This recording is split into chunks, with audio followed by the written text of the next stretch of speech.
We were not supposed to hike that far in the first place.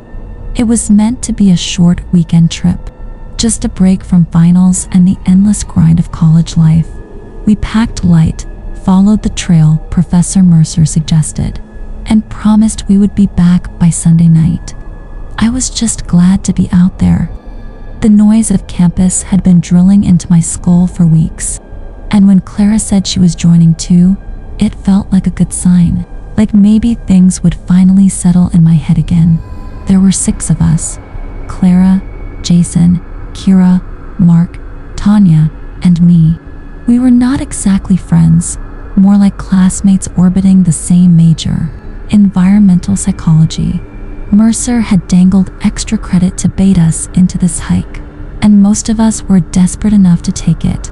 The strange part was how specific he had been about the location. He said it was off the record, removed from maps, scrubbed from park registries years ago. His eyes lit up when he talked about it. I assumed he was just being dramatic.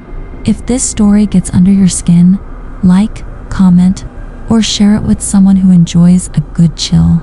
And don't forget to subscribe to Clara After Dark for more horror that finds you in the dark. Tell us where you're watching from. Is it night where you are? Are you alone right now? We reached the trailhead on Friday afternoon. The sun had just begun to slide behind the trees, casting long shadows across the ground. It was so quiet I could hear the blood moving through my ears. Not peaceful, quiet, but dead quiet.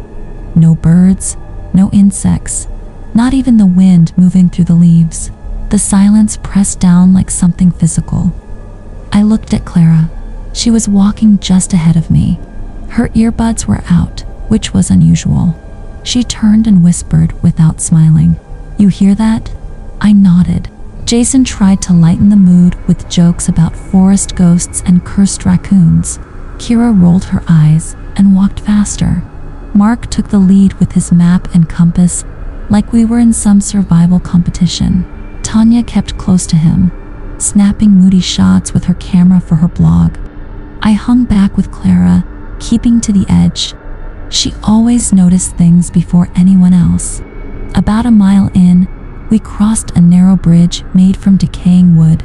Kira stepped too hard and her foot punched through. She let out a scream that made everyone freeze. Jason caught her before she could fall.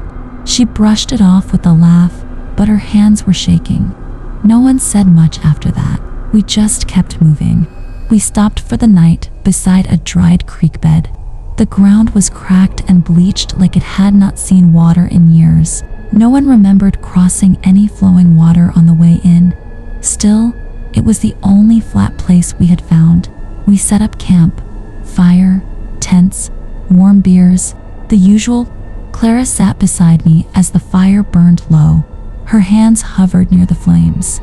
She spoke without looking at me. "Have you heard of the Null Trail?" I shook my head. It is something Mercer mentioned once, not in class, just to me. He said there are places where people disappear, not their bodies, just their minds. They keep walking, but something in them is missing. That sounds fake. Clara finally turned to look at me. Her eyes glowed orange from the firelight. "Does it?" Her voice was flat, empty. I looked away. The fire popped once, and everyone else seemed half asleep. Clara stayed silent for a long time. Then she whispered something that chilled me worse than the air. "The forest rewrites you, not all at once. Just a little every day, until you forget you were someone else." I tried to laugh, but nothing came out. That night, I woke up to footsteps near my tent. I did not move. My phone said to 43. The steps were slow, careful, circling. I heard breathing. Not heavy, not rushed, but wrong. It sounded practiced, like someone copying what breathing was supposed to sound like. The sound stopped right outside the tent. I held my breath. Something crouched there. I could feel it through the nylon. Its breathing got closer to the fabric. I wanted to scream. I could not move. I could not even blink. The air turned cold. My skin prickled. Then silence. No footsteps, no breathing, just nothing. When the sky began to change color, I finally unzipped my tent. The fire was dead. Everyone else looked pale and worn down. Jason was coughing. Kira did not speak. She stared at the dry creek bed like it had spoken to her in her sleep. Mark was missing. Clara did not look surprised. She did not ask where he went. She just pointed toward the trees. We need to move. Now, we made camp that first night in a clearing that looked too perfect to be real. The grass was flat and soft. No underbrush. No signs of animal trails or natural wear. It was as if something had prepared the ground for us long before we arrived. Clara said nothing when we unpacked our gear. She just set up her small gray tent and started a fire with practiced efficiency. She had a distant look in her eyes, like she was already somewhere far away. I couldn't sleep that night, not because of fear, not yet, but because of how loud the silence was. It pressed in from every direction. Even the wind seemed to stop just outside our circle of firelight. It was like we were sealed inside something, held in place by invisible hands. Around midnight, I stepped outside my tent and sat by the fire. Emmy was already there. She stared into the flames like she was waiting for them to tell her something. She didn't say a word when I sat next to her, just handed me a thermos of coffee and kept staring. I asked her if she was okay. She nodded, but then she whispered, "Do you feel like something is watching us?" I didn't want to admit it, but I did, not with eyes, more like with memory. Like the forest already knew who we were and was remembering us in real time. That sounds stupid when I say it out loud, but in that clearing, it made too much sense.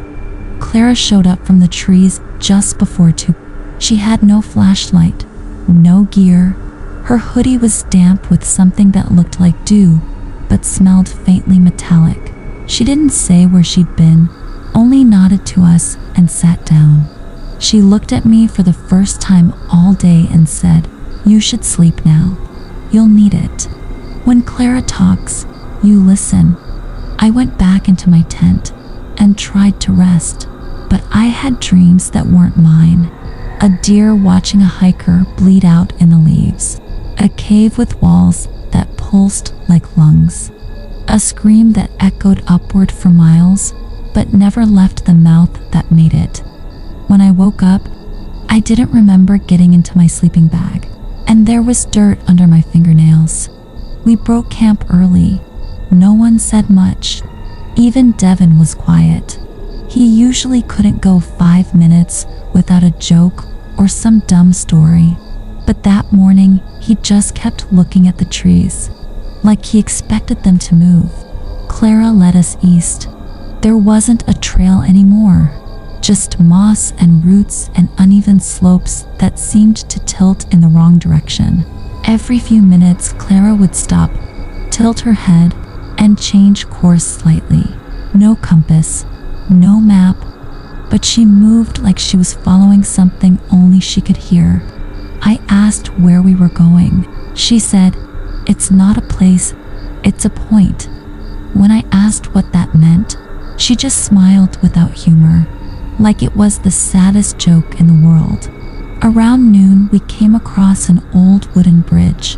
It was rotting, barely hanging together, but it stretched over a deep ravine, the kind that swallows light.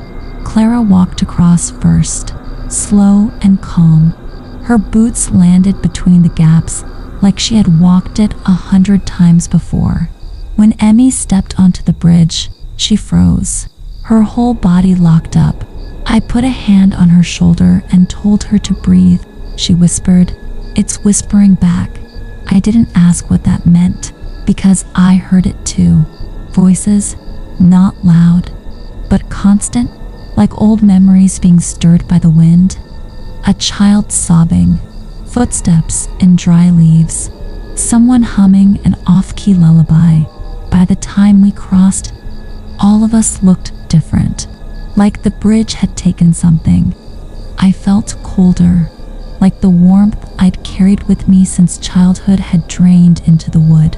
We walked until the sun began to dip behind the hills, and then Clara pointed to a ridge. She said, "We sleep there."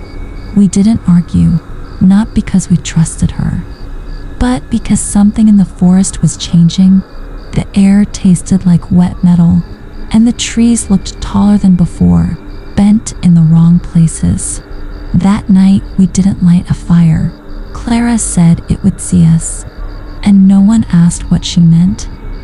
I do not know how long I sat there staring at the same spot on the forest floor. I heard whispers that may have been real or just in my head. The other hikers started acting strangely quiet around me. They spoke among themselves in hushed tones whenever I was not nearby. But whenever I walked up, they would stop talking and pretend everything was normal. Clara was the only one who still talked to me like I was human. She offered me water and asked if I had slept. I lied and said yes, but I had not slept since the first night. Every time I closed my eyes, I saw Evan's body, his hand twitching, the blood soaking into the ground, and that sound, the soft slurping noise, like something feeding in the dark. We should have turned back. I told Clara that. She agreed, but added that the group would not listen. They had started treating the hike like a mission, some kind of trial they had to complete, even though no one could remember why we were doing it in the first place. At night, I heard movement in the trees, not animals, not wind, something pacing around our camp but never stepping into the firelight. I saw a shape once, just at the edge, a tall figure with arms that hung too low and legs that bent the wrong way. I tried to wake Clara, but by the time she sat up, it was gone. She looked at me like she believed me, but she did not say anything. On the fourth day, we found a clearing filled with bones. Animal bones, I told myself, but some were too big, and one had a watch still clinging to what was left of the wrist. Brandon wanted to keep going. He said it was just some sick hunter's dumping ground. Clara looked at me and I knew she felt what I felt. This place was not right. That night we camped near a dead stream. The water was still and black. We were too tired to go farther and no one argued anymore. It felt like everyone had given up something, like the forest had taken a little piece of us each day. In the middle of the night, I woke up gasping. I had dreamt that I was buried alive under wet leaves, my mouth full of soil. I clawed my way out and sat up to find Clara already awake. She had not been sleeping either. We both heard it then, the distant sound of someone calling for help, a voice that sounded like Evan. Brandon sat up and told us to ignore it.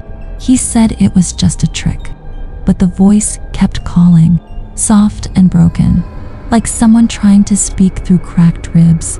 Against every instinct I had, I got up and walked toward the sound. Clara followed me. The others stayed at the fire watching us leave. We walked through the trees for what felt like hours. The voice moved as we did, always just ahead, always just out of reach. Then the forest changed. The trees grew closer together. The ground became soft and spongy, like walking on old flesh, and the smell. It was not rot exactly. It was older, worse, like something ancient trying to remember how to die. I stopped walking when I saw the clearing. There was no moon, but the space was lit by a dull, red glow coming from beneath the ground. In the center stood Evan, his back to us, still in the same torn hoodie, but something was wrong with how he moved. He was swaying like a puppet held by fraying strings.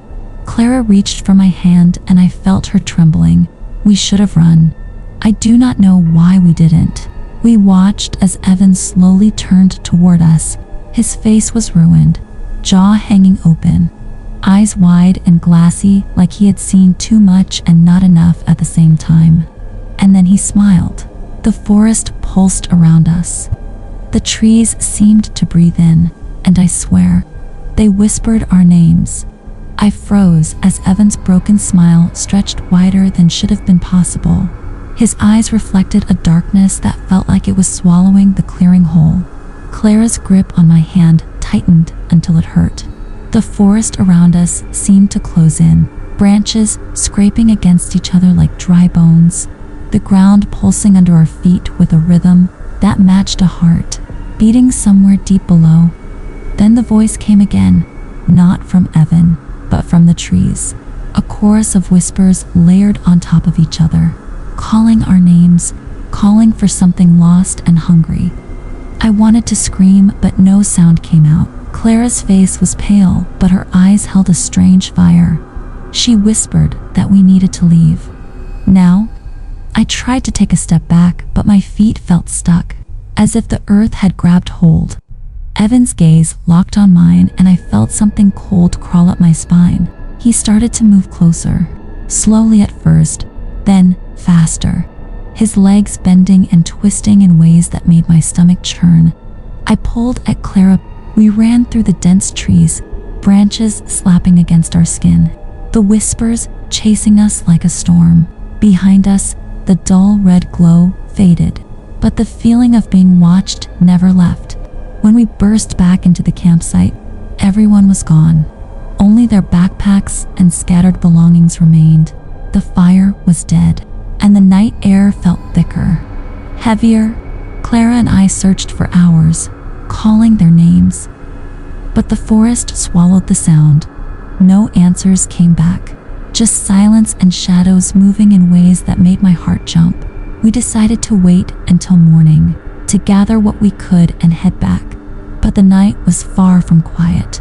I could hear footsteps circling the camp, soft whispers brushing against my ears, and sometimes, just out of the corner of my eye, I saw shapes moving between the trees, watching, waiting. By dawn, I was exhausted, my mind slipping between reality and nightmare. Clara sat beside me, her face drawn and tired. She told me she thought the forest was alive, that it was feeding on us, on our fear, and maybe on something darker. I don't know if I believe in curses or spirits, but after what happened, I'm not sure I believe in anything anymore, except that the forest is still out there, and it's waiting. The forest did not relent. Every step we took felt heavier, as if the ground itself resisted us. My breath came shallow and fast, the cold air biting at my skin, but it was the silence that was deafening. Clara stayed close, her presence a small comfort in the growing darkness. I tried to focus on her voice, soft but steady, like a lifeline pulling me back from the edge. She whispered about staying calm, about the mind's power to shape what we see and feel. I wanted to believe her words, but the shadows shifted too easily, taking shapes that no logic could explain. I told Clara about the things I saw in the clearing, the faces twisted in silent screams, the way the ground seemed to breathe beneath me. She listened without judgment, her eyes reflecting a mixture of concern and determination. "It's your mind trying to protect you," she said. "Sometimes fear creates its own reality." I wasn't sure if that was a comfort or a curse. What if the terror wasn't just in my head? What if the forest was feeding off my fear, twisting it into something more?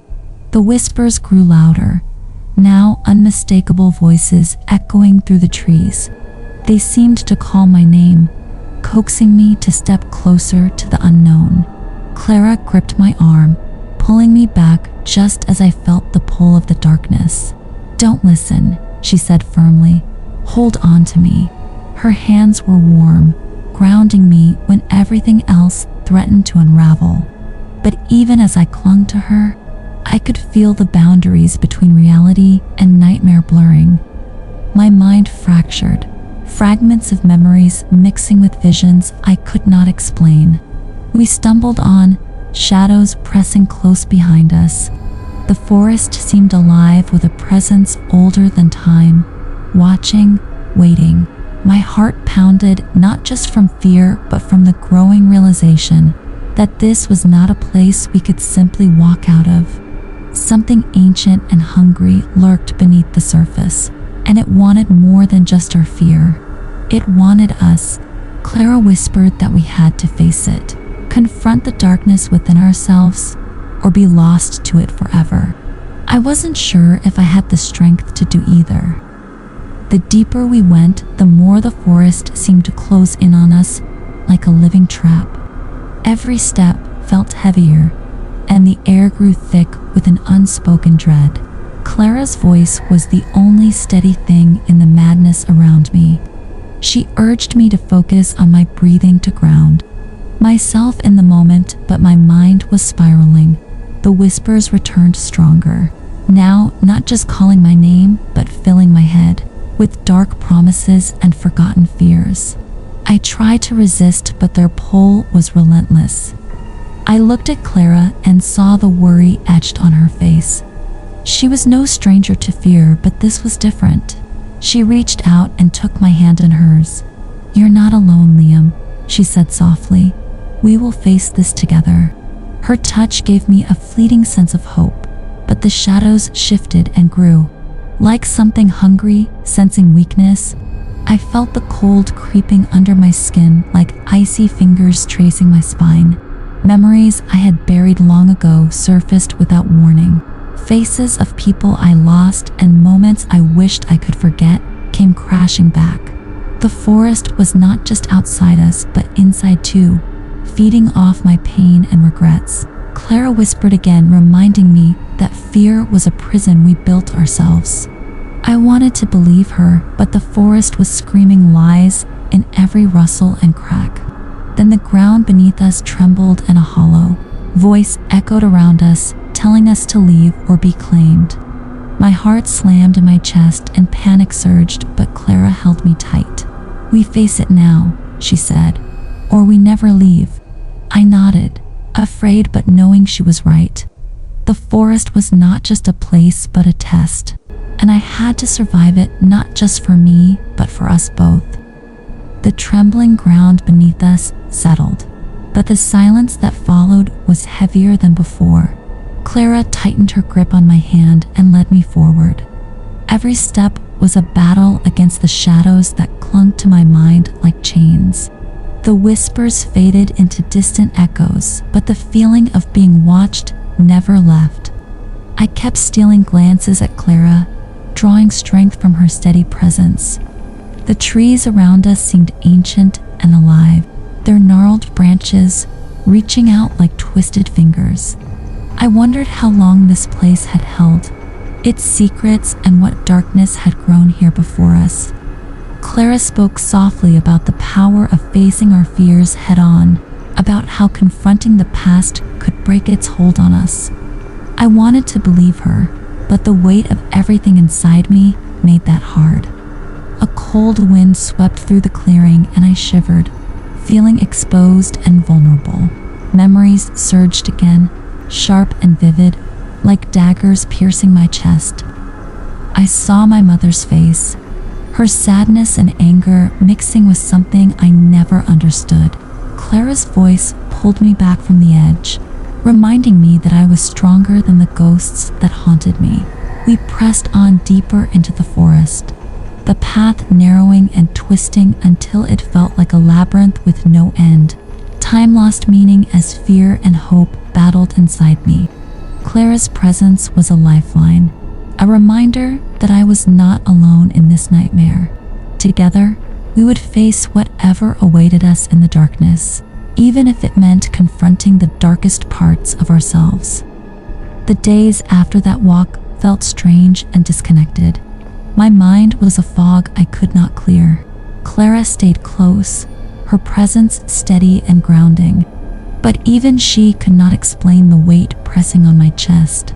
I kept waking up with the same fractured memories, flashes of faces and voices that slipped away before I could catch them. Sometimes I thought I heard faint whispers when the house was silent, I told myself it was just my mind playing tricks. But deep down, I knew something else was happening. The boundary between what was real and what was imagined began to blur. Each day felt like I was losing more of myself. Clara encouraged me to write down what I remembered. She said it might help me hold on to reality. So I did. Page after page filled with fragmented thoughts and half-formed fears. I realized I was not alone in the struggle. Clara's calm strength was a lifeline I desperately needed. We talked about seeking help, but I feared what others might think. Afraid I would be labeled broken or worse, dangerous. Yet, the silence only made things worse. One night, the whispers turned into voices, clear and urgent. They told me things I could not understand but felt compelled to obey. I saw shadows move just beyond my sight, and my heart pounded like a trapped animal. Clara sat beside me, holding my hand and telling me I was not crazy, but the doubt clawed at me, poisoning every thought. The house, the forest, the voices, they were all connected in ways I couldn't explain. I wanted answers, but every step deeper seemed to pull me further from the light. The following days became a slow unraveling. Every moment felt heavier, as if I was sinking into something I could not escape. Clara stayed by my side, her presence both a comfort and a reminder of what I might lose. I tried to hold on to her words, to the small pieces of reality she helped me gather, but the shadows in my mind grew darker and more persistent. I started to question my own memories. Was anything truly mine, or was it all an illusion crafted by something beyond me? The voices returned at night, clearer and more demanding, pulling me into visions I could not control. I saw faces I recognized and others I feared, their eyes filled with sorrow and warning. I felt trapped between worlds, caught in a limbo where time lost meaning. Clara's steady voice was my anchor. She reminded me to breathe, to fight the fear that threatened to consume me. But even her strength had limits. One evening, I found myself standing at the edge of the forest, the cold air biting into my skin, the voices urging me forward. I hesitated, torn between escape and surrender. In that moment, Clara appeared beside me, her eyes filled with determination. Together, we faced the darkness that had haunted me for so long, unsure of what awaited, but ready to confront the truth. Whatever lay ahead, I knew I would not face it alone. The forest around us seemed to close in as we stepped deeper into the shadows, the trees whispering secrets I could barely understand. Clara's hand in mine was the only certainty, a fragile thread holding me to the world I still knew. The air grew colder, heavy with a silence that pressed against my ears and made my heart race. I could feel eyes watching us from the darkness, unseen but undeniably present. My mind swirled with questions I dared not voice. What had brought me here, and what was waiting in the depths? Clara spoke softly, her voice steady and calm, urging me to trust her, to remember who I was beneath the fear and confusion. Step by step, we moved forward, the ground uneven beneath our feet, roots twisting like veins through the earth. Suddenly, a figure emerged from the gloom, barely more than a shadow, but with eyes that pierced my soul. It spoke my name without moving its lips, a voice both familiar and terrifying. I wanted to run, to flee from the nightmare unfolding before me, but Clara squeezed my hand, anchoring me. Together, we faced the unknown, knowing this confrontation might change everything. The days blurred into one another, each moment heavier than the last. Like sinking deeper into a fog I could not escape, Clara's presence a constant shadow at my side, her voice calm but urgent, reminding me to hold on, to keep searching for answers I wasn't sure I wanted to find. The hospital halls twisted around me, like a maze designed to trap my mind. Every face I passed blurred and distant, like echoes from a nightmare I couldn't wake from. The device in my hand pulsed faintly, a steady rhythm that somehow matched the pounding in my chest, and I could feel it pulling me towards something hidden, something dark and ancient. I started having dreams, or maybe they were memories, but they felt wrong, distorted.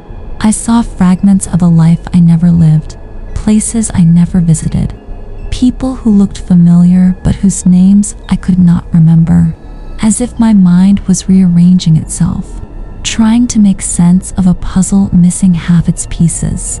Clara said it was normal, that my mind was fighting back, but the fear creeping under my skin told me otherwise. There was something else, something watching me from the edges of my vision, always just out of reach, but never far away. One night, I woke to find the room colder than before, the device glowing brighter, casting eerie green light across the peeling wallpaper. Clara was there, sitting silently on the edge of the bed, her eyes reflecting the same glow, her expression unreadable.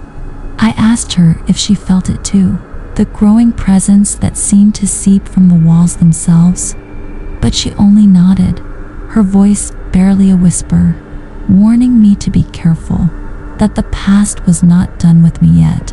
My heart hammered as I realized that whatever I was chasing me back, and this time it wouldn't let go.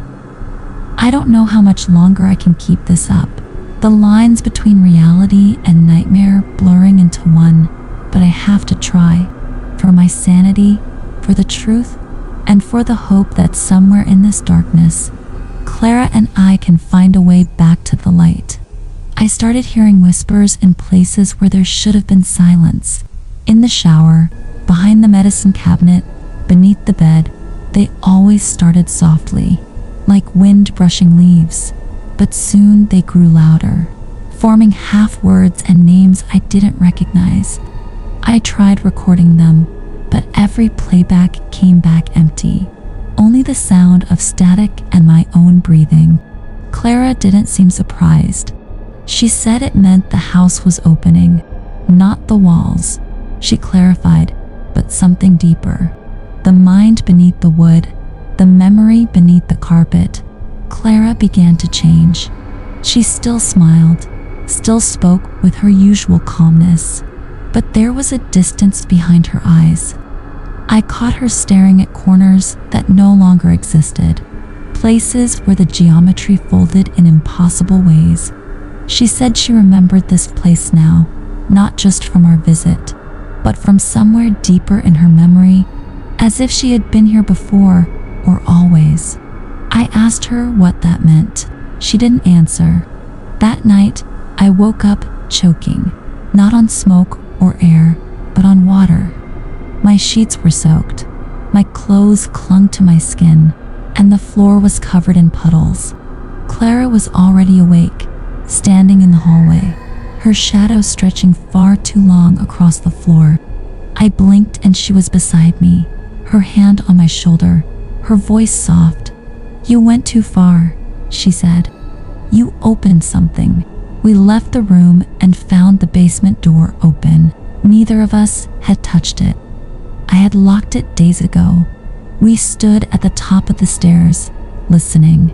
No sounds came from below, yet I felt a deep vibration, like the earth itself was humming a warning.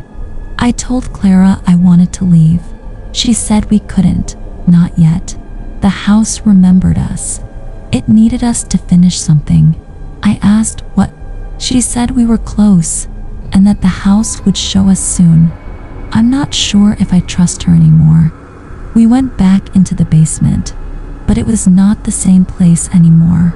The air felt warmer, thicker, like we were breathing in something alive. The walls looked older, the wood swollen and cracked, pulsing slightly as if with breath. I followed Clara down the steps, each creaking board under my feet sounding more distant than the last. It felt like we were walking into the belly of a memory, one not our own. The moment we reached the bottom, the lights went out. I reached for my phone, but the flashlight wouldn't turn on. I called Clara's name, and she answered from somewhere to my right. I moved toward her voice, arms outstretched, fingertips brushing stone. I heard her whispering, but the words weren't for me. They were in another language, or maybe not a language at all, just vibrations in the dark that made my teeth ache and my ears ring. When the light came back, Clara was standing in front of a brick wall. I didn't remember being there. She had one hand pressed against it, the other holding a key I knew had never belonged to us. I asked her where she got it. She said she didn't remember, only that it was always meant to be hers. She looked at me then, her face pale, eyes wide. Something is buried here, Liam. It's not just the trail, it's what was left behind. We didn't dig. The wall began to bleed. It started from one crack, a thin line of dark liquid that smelled like rust and rot. Clara stepped back, eyes still on the key, and said the house was remembering faster than we could handle, that if we stayed too long, we'd forget how to leave. I told her we had to go. She just nodded and whispered to the wall again, a soft plea, almost tender. The bleeding stopped. As we climbed back up, I could feel the house watching, not just from behind, but ahead, from every angle, from within. The steps seemed longer now, the light further away. I held onto the railing and tried to focus. One step, then another. But in the corner of my eye, the shadows moved. Not like tricks of the light, but like something real, crouching just out of sight, breathing in time with me. I do not know how long we stood in front of that bleeding wall. The others were frozen in place like statues with hollow eyes. Clara's breathing was shallow, but steady, as if she had already been through worse than this. She whispered something under her breath and then turned to me. "We need to go in, Liam," she said, as calmly as if we were stepping into a library. "But there is no door," I said, and then the wall began to ripple. It opened with a wet crack, and behind it was a tunnel that sloped downward. The air that came out smelled like wet copper and old grief. I thought about running, but my legs did not agree. We walked into that tunnel like we were being pulled by invisible strings. Clara led the way, holding the key in front of her like it could ward off evil. The tunnel was lined with stone, but the stones were soft and pulsing. I touched one and it felt like skin stretched over something hollow. The walls breathed. Every few steps, there were symbols carved into the flesh stone. I could not read them, but my head hurt each time I looked too long. Max muttered prayers behind me, and Jamie clutched her arm like it was her only tether to reality. We walked for what felt like hours. The deeper we went, the more the tunnel seemed to echo with voices. Some sounded like children laughing, some sounded like weeping men. I heard my own voice calling my name once and nearly turned around. Eventually, we reached a chamber that looked like the inside of a skull. The ceiling curved overhead, and the walls were veined with black tendrils. In the center was a pedestal, and on it sat a photo album. Clara stepped forward and opened it. Her hands trembled. Inside were photos of us, all of us, but not from the trip. They showed us at different moments in life we never lived. Me holding a baby I never had. Jamie graduating from a college she never went to. Max old and gray with a woman I had never seen. Clara turned a page and gasped. It was a picture of her, but she was underground. Her face was pale and her eyes were missing. Underneath was written in a child's handwriting, "You were never meant to come back." We stared at it. None of us said a word. Then the chamber began to shake. The walls pulsed faster and the air filled with a sound like 1,000 people breathing at once. "We have to leave now," Clara said, and she turned to run. But the tunnel behind us had closed. We were trapped with our alternate lives, and the walls that watched us breathe. The walls began to hum. It was low at first, like the sound of a fridge at night. But it grew louder and deeper, like something vast was waking up behind the stone. Clara gripped the photo album tight against her chest, like it might protect her. Jamie whimpered and Max shouted at the wall. He was begging it to open again. Nothing answered. Just the hum growing louder, like it wanted to fill our heads. Then we noticed the floor was no longer solid. It rippled beneath our feet like black jelly. I saw my own reflection in it, but it was wrong. The reflection smiled at me, but I was not smiling. Its eyes were full of hunger. We backed away, but the pedestal stayed still. Clara put the album down on it again, and the hum slowed for a moment, almost like it had been listening, almost like the album meant something to it. She stepped back and grabbed my hand without looking at me. I asked her, "What the hell is this place?" She said, "It is not a place, it is a memory." That made no sense. I told her that. She just looked at the ceiling and said, "Someone is remembering us too hard. That is why we are trapped here." Jamie collapsed. She was crying now, holding her stomach like something inside her was twisting. Max dropped beside her, trying to calm her down, but his voice broke. I was about to move toward them when Clara pulled me back. "Do not step there," she said. There was a thin crack forming in the floor, and something red was seeping out of it. It smelled sweet like rotting fruit and warm milk. A voice filled the chamber. Not loud, not deep. It was the voice of a child whispering into a microphone. It said, "You should have stayed on the trail." The lights went out. Total black. We could not see each other, only feel the warmth of each other's breath. Then the voice returned and said, "I remember you, Liam." I could not breathe. The air was thick and full of pressure. Like the memory of drowning, something brushed against my leg and I screamed. But when the lights returned, we were no longer in the chamber. We were in a classroom. Chalkboard in front of us. Wooden desks. A clock ticking on the wall that said 3:03 a.m. The others were slumped in desks like sleeping students. But Clara was already standing. She turned to me and said, "Do not fall asleep. That is when it writes you out." Clara's voice cut through the air like a razor. She repeated it again. "Do not fall asleep." Max blinked like he had just come out of a daze and mumbled something about finals. Jamie stared at the chalkboard where a single word was written over and over. "Forget, forget, forget." I walked slowly down the aisle between the desks. The room felt like it had been lifted from some decade that never existed. The walls were too clean, the lighting too flat, like a simulation of what a classroom should be. I touched one of the chairs and it moved too easily, like it weighed nothing. Jamie stood and said, "I think I know this place," but she could not finish her sentence. She put a hand to her temple and collapsed again. This time she did not scream. She just wept without sound. Max was scribbling something on a notepad. I looked over his shoulder. He was writing the same sentence again and again. "My name is Max. My name is Max. My name is Max." Clara turned toward the chalkboard and walked up to it. She erased one of the words, and the room shook. Just once. A jolt, but enough to make the fluorescent lights flicker. She whispered, "This place feeds on repetition. That is how it keeps you here. The more you loop, the deeper you go." I asked her how she knew all this. She finally looked at me, really looked at me, and said I was part of the first trip. Then she turned back to the chalkboard and started writing.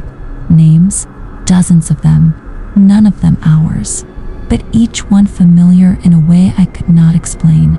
I read one and felt like I had spoken it in a dream. Clara said, "They are the ones who never left." Jamie moaned. Her body was twitching now, like she was caught in a seizure. Max tried to hold her still, but his hands passed through her like smoke. She was fading. Or maybe we were. I grabbed the chalk from Clara and wrote my name. Liam. The moment I did, the walls pulsed, not visually, but in my bones. I felt the space contract around me. Clara whispered, "It is noticing you now," and the lights went out again. The dark was not silent. It was filled with breathing, some of it ours, some of it too low and too wide to belong to any human voice. Max clutched Jamie's body and tried to shake her awake, but she was limp now, her eyes open but unfocused, mouth slightly parted like she was mouthing a name we could not hear. I moved closer to Clara. Her face was lit by the faint glow from the chalkboard. A name had started to erase itself. Letter by letter, it vanished into dust. Clara whispered that it was the last one we could trust. I asked her what that meant, but she just shook her head and said, "Keep moving." We left the room, but the hallway had changed. The doors were wrong. The lockers were gone.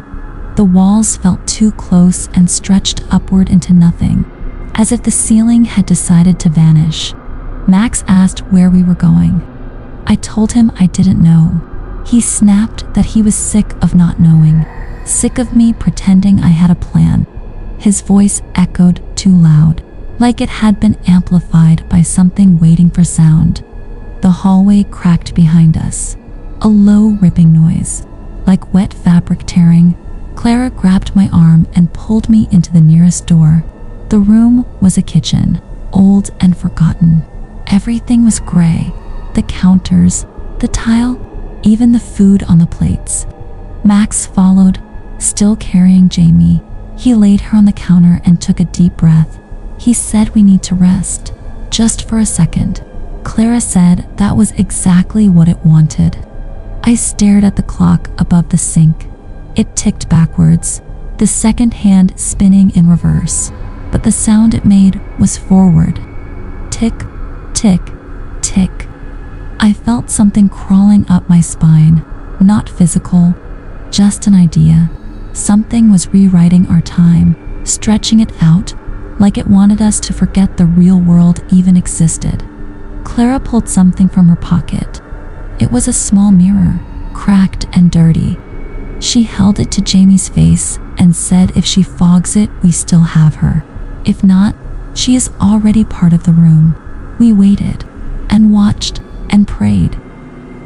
I do not remember sleeping, but I woke up. The kitchen was gone.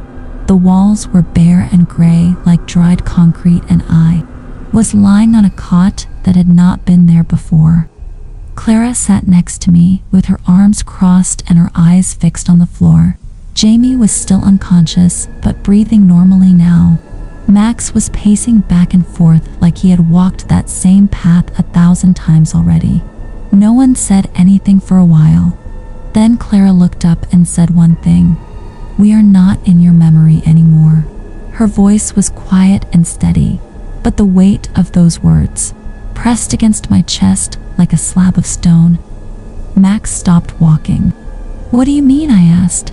Clara took a breath and said, "This place does not belong to you, Liam. It belongs to someone else.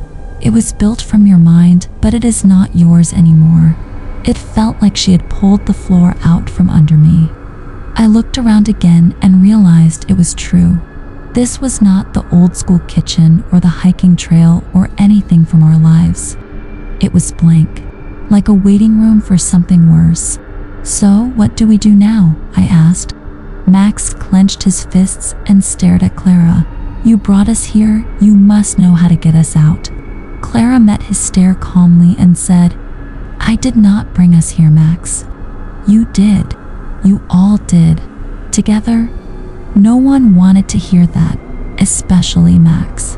He walked toward her like he wanted to shout, but stopped himself. Then he looked at me and said, "What do you remember about the first night of the hike?" "The first night," I repeated. The air felt cold suddenly, like the memory of cold instead of the real thing. I tried to remember. We set up camp. We made a fire. We laughed a bit. Then I wandered a little too far from the tent because I wanted to take a leak, and I saw something. A shape. A light. No, not a light. A shimmer. Something rippling in the woods like heat. but there was no fire, and it looked at me, not with eyes, but it saw me, and I forgot it, until now. Clara nodded slowly, like she had been waiting for that moment. That was the breach, she said. That was when it started. You brought it back with you. It attaches to guilt, to shame, to fractured thought. It uses memory like a weapon and turns it into space. I shook my head and said, that is insane. Max sat down suddenly, like his legs gave out. So we are stuck in a maze made of our own minds, and we are feeding it. Clara looked at Jamie. She is still in between, she said. Not fully inside, not fully out. That is why it is using her face, using her voice. It is testing us, using the pieces of her you remember. Max looked up sharply. You mean that version of Jamie that spoke to me, that told me things? It was not her. Clara shook her head. That was not Jamie. That was your fear of her, your guilt, and what you thought she believed about you, not the real person. Max covered his face with both hands. I felt like vomiting. Everything was breaking apart, even inside my thoughts. But then I heard Jamie stir. She whispered something. I leaned closer. She said the name of the mountain 3 times, and then she said, go deeper. And then she screamed, a raw, painful sound that echoed through the concrete, walls, and into the space behind them. And the walls began to crack. Long black lines spread like veins in stone, and light poured through, but not sunlight. A dim gray glow, like the light behind your eyelids when you press them shut. We stood and backed away from the cot as the cracks widened. Jamie was still convulsing and whispering the same words over and over. Deeper, deeper, deeper. Clara looked at us and said, we do not have a choice. If we stay here, we dissolve, piece by piece. If we go forward, we might lose ourselves, but we might also find the route. Max shouted and said, what route? What are you talking about?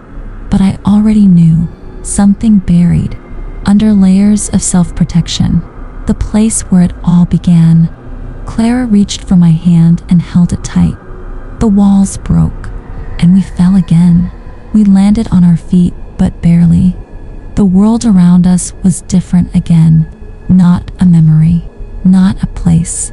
It felt like the space between waking and sleep, a soft, shifting dark with no clear direction or time. We were standing on cracked earth that pulsed like a heartbeat, and above us hung a sky with no stars, only movement like something swimming just beneath the surface. Jamie was still with us. She stood on her own now, her eyes wide and glassy, but aware. She looked at us and said, it is almost here. Clara stepped forward first. She did not look afraid, only focused. Like she had seen this place before. She turned back and said, this is the final layer. Beneath all the thoughts, beneath memory and guilt and grief, this is what it really wanted us to see. We started walking.